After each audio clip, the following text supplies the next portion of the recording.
दोस्तों स्वागत है आपका बालाजी एस हिंदी क्लास में। तो दोस्तों इस क्लास में हम ज्योग्राफी की क्वेश्चंस प्रैक्टिस सेट करवाएंगे। ये विभिन्न एग्जामों में आए हुए, पिछले एग्जाम में आए हुए क्वेश्चंस हैं और आप देखिए किस प्रकार से क्वेश्चंस एग्जाम में आते हैं और इसका डिटेल एनालिसिस मैं करूँगा। तो चलिए प्रारंभ करते हैं। इसके पहले एक पार्ट मैं दे चुका हूँ, अगर आप लोग ना देखें तो प्लेलिस्ट में जाकर के देख सकते हैं। इसके अलावा थ्योरी बेस आपकी कक्षा क्लास 9th की बुक मैं करवा रहा हूँ, आप लोग ना देखें तो प्लेलिस्ट में जाकर के देख सकते हैं। इसके अलावा सामान्य अध्ययन के यूथ प्रकाशन के जो न्यू बुक आई हुई वो भी मैंने करवाया है, अगर आप लोग ना देखें तो प्लेलिस्ट में जाकर के देख सकते हैं। तो चलिए पहला क्वेश्चन है जो आपका बीपीएससी में आया हुआ है। 2011 की जनगणना के अनुसार भारत की कुल जनसंख्या में बिहार के कितने प्रतिशत है, बताइए दोस्तों, गेस करिए। तो ये 7.41% है या 9.42% है या 7.80% है या उपयुक्त में से एक से अधिक या उपयुक्त में से कोई नहीं। तो बताइए दोस्तों, यहाँ बात की जा रही है दोस्तों बिहार की जनसंख्या। क्या इसमें से बिहार की जनसंख्या कोई प्रतिशत है? तो इसमें कोई भी ऑप्शन ये सही नहीं है, तो हो जाएगा उपयुक्त में से कोई नहीं। लेकिन है कितनी, आप देख लीजिए नीचे ये आपका दिया गया है 2011 की जनगणना के अनुसार भारत की कुल बिहार में जनसंख्या, इसमें से कोई नहीं है। और 2011 की जनगणना के अनुसार भारत की कुल जनसंख्या में बिहार की जनसंख्या कितनी थी? ये थी 8.60%। और जनगणना 2011 के अंतिम आंकड़ों के अनुसार बिहार की कुल जनसंख्या कितनी है, देखिए इसमें दी गई है 10,40,99,452।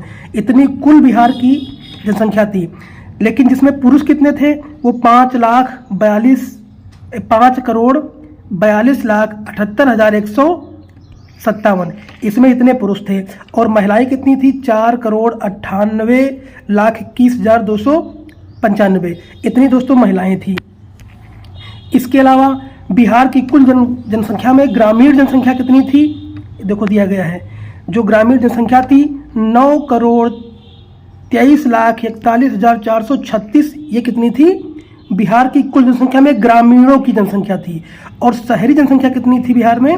ये थी आपका 1,17,58,000 दोस्तों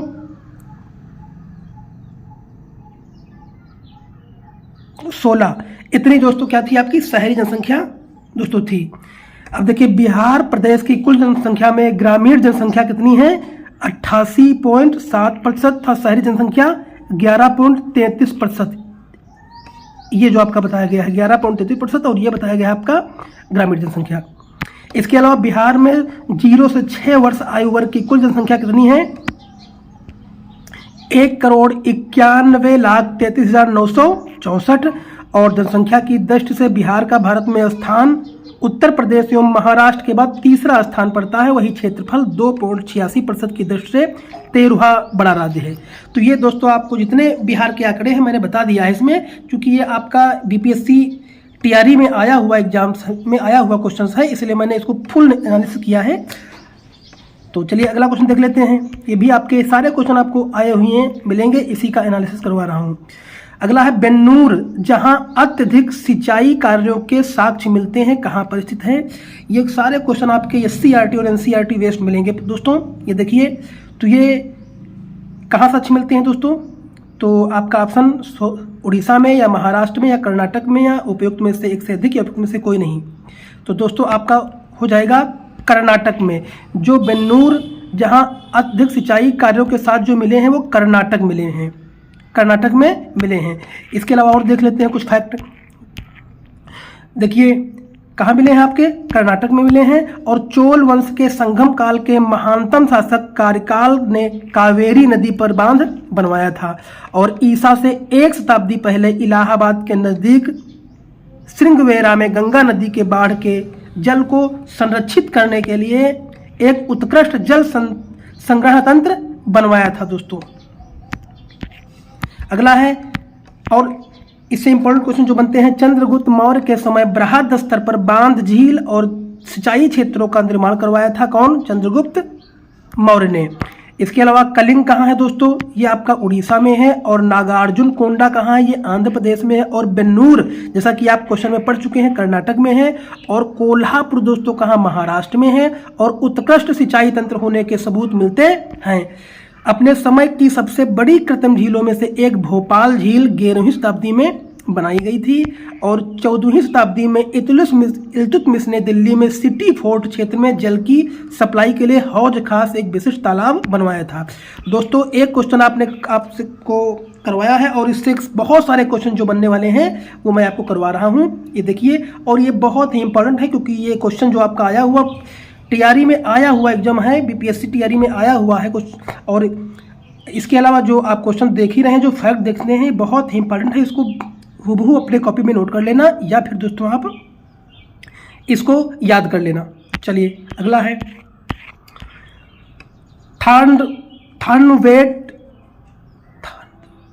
थार्नवेट के जलवायु वर्गीकरण के अनुसार पूर्वी बिहार किस प्रकार की जलवायु का प्रतिनिधित्व करता है? अर्धशुष्क या नम उप आर्द्र या शुष्कता के साथ मानसून या उपयुक्त में से एक से अधिक या उपयुक्त में से कोई नहीं? बताइए दोस्तों। तो ये आपका हो जाएगा आप ऑप्शन नंबर बी, नम उप आर्द्र। ये जो है पूर्वी बिहार की जलवायु का प्रतिनिधित्व करता है। चलिए इससे फैक्ट देख लेते हैं। देखिए, थार्नवेट के जलवायु वर्गीकरण का आधार वर्षा की प्रभावशीलता था तापीय दक्षता है और कोपेन के जलवायु वर्गीकरण में 5 प्रकार के जलवायु में 4 का आधार तापमान है और वहाँ 5वां का आधार वर्षण है। अगला है थार्नवेट की संशोधित वर्गीकरण योजना 1948 का उपयोग करते हुए भारत की जलवायु को समझाया गया था। अगला आर्द्र ए प्रकार की जलवायु के भारत में 2 अलग अलग समूह हैं दोस्तों, और पहला भारत के उत्तर पूर्वी भागों में जिसमें असम और इससे सटे नागालैंड के मैदानी इलाकों के कुछ हिस्से शामिल नहीं हैं, और दूसरा समूह मालाबार तटीय क्षेत्र में पाया जाता है। और अगला इसका जो फैक्ट है, बी प्रकार की जलवायु आर्द्र पश्चिम बंगाल राज्य के उत्तरी भाग, सिक्किम और असम घाटी के कुछ हिस्सों में दोस्तों पाई जाती है। और सी प्रकार की नम भूमि दोस्तों ये कहाँ पाई जाती है? ये जलवायु उड़ीसा, झारखंड, पूर्वी बिहार और छत्तीसगढ़ क्षेत्रों के बड़े हिस्सों में अनुभव की जाती है। और नम उप आर्द्र जलवायु का एक छोटा क्षेत्र नीलगिरी पहाड़ियों में और पश्चिमी घाट पर्वतों और तटीय महाराष्ट्र के साथ भी अनुभव किया गया है। अगला है अर्धशुष्क डी प्रकार की जलवायु पंजाब, हरियाणा के मैदानों, मथुरा, आगरा, वेल्ट, पूर्वी राजस्थान, मध्य प्रदेश, गुजरात, महाराष्ट्र, आंध्र प्रदेश और तमिलनाडु के तटीय भागों में पाई जाती है। तो दोस्तों एक क्वेश्चन से देखिए कितने फैक्ट मैंने आपको बताया है। देखिए ये बिहार में आया हुआ क्वेश्चन दोस्तों है, ये आपका टीआरई 3rd में आया हुआ क्वेश्चन है, इसलिए मैं आपको करवा रहा हूँ। आप लोग जरूर से जरूर इसको सारे पॉइंटों को आप याद कर लेना और 1 से 2 बार वीडियो देखोगे तो निश्चय ही आपके सारे क्वेश्चन आपके माइंड में क्लिक हो जाएंगे। दूसरा क्वेश्चन, अगला क्वेश्चन है, बेतवा नदी निम्नलिखित में से किस दिशा में बहती है? बताइए। उत्तर से दक्षिण की ओर और दक्षिण पश्चिम से उत्तर पूर्व की ओर या पश्चिम से पूर्व की ओर या उपयुक्त में से एक से अधिक? बताइए। बेतवा नदी, तो आपकी जो बेतवा नदी बहती है ये कहाँ बहती है? बात की जा रही है दिशा की और बेतवा नदी की, तो ये दक्षिण पश्चिम से उत्तर पूर्व की ओर दोस्तों बहती है। कौन? बेतवा नदी। ये भी आपका आया हुआ एग्जाम में क्वेश्चंस है। देखिए, तो चलिए इससे समझ और फैक्ट देख लेते हैं। देखिए प्रायद्वीपीय पठार क्षेत्र में बहने वाली नदियां कौन कौन सी हैं ये देख लेते हैं। प्रायद्वीपीय पठार क्षेत्र में एक तो चंबल नदी है, सिंधु नदी है, बेतवा नदी है, केन और दक्षिण पश्चिम से उत्तर पूर्व की तरफ बहती है। अगला, इस प्रकार के वह क्षेत्र के ढाल जो दर्शाते हैं मध्य उच्च भूमि पश्चिमी में चौड़ी लेकिन पूर्व में संकीर्ण होते हैं। दोस्तों अगला फैक्ट है, इस प्रकार के पूर्वी विस्तार को स्थानीय रूप से बुंदेलखंड था बघेलखंड के नाम से दोस्तों जाना जाता है।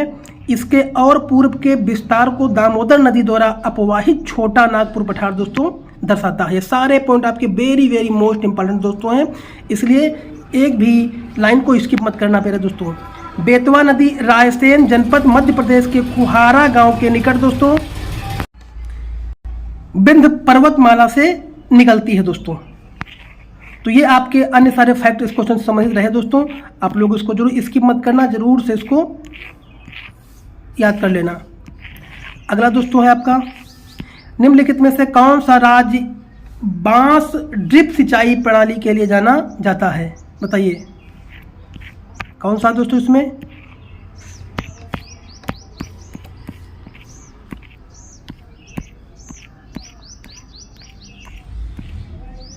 बताइए।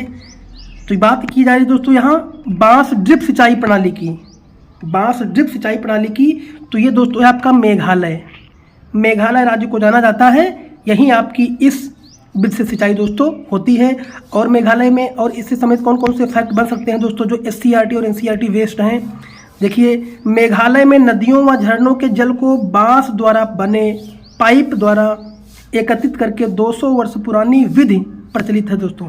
अगला है, लगभग 18 से 20 लीटर सिंचाई पानी बांस पाइप में आ जाता है तथा उसे सैकड़ों मीटर की दूरी तक ले जाया जाता है दोस्तों। SCERT का बेस्ट क्वेश्चन है। अगला है, अंत में पानी का बहाव 20 से 80 बूंद प्रति मिनट तक घटाकर पौधे में छोड़ दिया जाता है। अगला है, यह खासी पहाड़ियों की तुलना में जैंतिया पहाड़ियों में अधिक प्रचलित है। यह प्रणाली बांग्लादेश की सीमा से लगे मुक्तापुर क्षेत्र में भी व्यापक रूप से प्रचलित है। और इस क्षेत्र में दोस्तों, इस क्षेत्र में बहुत बड़ी ढलान और चट्टानी भूमि भूभाग है और यह एक अभिनव सिंचाई प्रणाली है जो बांस के चैनलों का उपयोग करके नदियों और झरनों के जल क्षेत्रों को टेप करती है। तो ये दोस्तों इससे SCERT के क्वेश्चंस हैं, ये हूबहू किताब से उठाए गए हैं। और आपको पहले मैं इसके सारे पार्ट भूगोल ज्योग्राफी जो 9th की बुक है, बहुत सारे क्वेश्चन उससे बनने वाले हैं, मैं वो बुक करवा रहा हूँ। अगर आप उन्होंने ना देखे हो तो प्लेलिस्ट में जाकर के देख सकते हैं। चलिए अगला क्वेश्चन है, मोटे कणों वाली जलोढ़ मिट्टी सबसे अधिक कहाँ पाई जाती है? चोस में, दून में या तराई में, उपयुक्त में से एक से अधिक दोस्तों कहाँ पाई जाती है? बताइए कहाँ पाई जाती है? तो मोटे कण वाली न चोस में भी नहीं है, दून में भी नहीं है, तराई में भी नहीं, तो आपका उपयुक्त में से कोई नहीं, इसमें कहीं नहीं पाई जाती है। तो पाई कहाँ जाती है आप देख लीजिए। ये दोस्तों पूर्वांचल में, देखिए पूर्वांचल में क्या है आपकी पटकाई है, नागा है और मिजो तथा मणिपुर पहाड़ियाँ शामिल हैं। और ब्रह्मपुत्र हिमालय की सबसे पूर्वी सीमा बनाती है, कौन? ब्रह्मपुत्र। और दिहांग महागढ़ गार्ज के बाद हिमालय दक्षिण की ओर एक तीखा मोड़ बनाते हुए भारत की पूर्वी सीमा के साथ फैला जाता है। इसे पूर्वांचल या पूर्वी पहाड़ियाँ तथा पर्वत श्रृंखलाओं के नाम से दोस्तों जाना जाता है। और ये पहाड़ियाँ उत्तर पूर्वी दोस्तों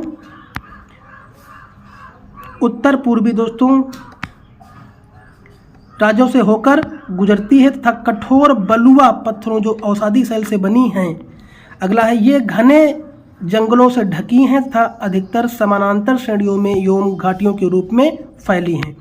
अगला है, दक्षिण पठार का एक भाग उत्तर पूर्वी में भी देखा जाता है जिसे स्थानीय रूप से मेघालय कार्बी आंगलोंग पठार तथा उत्तर कचार पहाड़ी के नाम से जाना जाता है। और पश्चिम से पूर्व की ओर 3 महत्वपूर्ण श्रृंखलाएं हैं, कौन है? गारो, खासी और जैंतिया। ये सारे पॉइंट बहुत ही इंपॉर्टेंट है, इसलिए आप इसको स्किप मत करना और देख लेना दोस्तों। तो दोस्तों इस सेट में इतने क्वेश्चनों को मैं एनालिसिस करूंगा और ये इसी प्रकार से मैं विभिन्न एग्जामों में जो आए हुए सारे क्वेश्चनों को लाऊंगा और उस संबंधित जो फैक्ट बनते हैं उससे भी मैं आपको करवाता रहूंगा। और ये क्लास आपकी बहुत ही इंपॉर्टेंट होने वाली है और आगे भी आपकी इसी प्रकार से क्लास में लाता रहूँगा। आप लोग अगर वीडियो अच्छा लगा हो तो कमेंट करिए, लाइक करिए, कुछ मोटिवेशन के तौर पे बताइए ताकि इससे अच्छे और ढूंढ क्वेश्चन आपके लिए लाता रहूँ। और अगर वीडियो अच्छा लगा हो तो प्लीज़ आप लाइक कर दीजिए और अपने सारे ग्रुपों में सेंड कर दीजिए। धन्यवाद।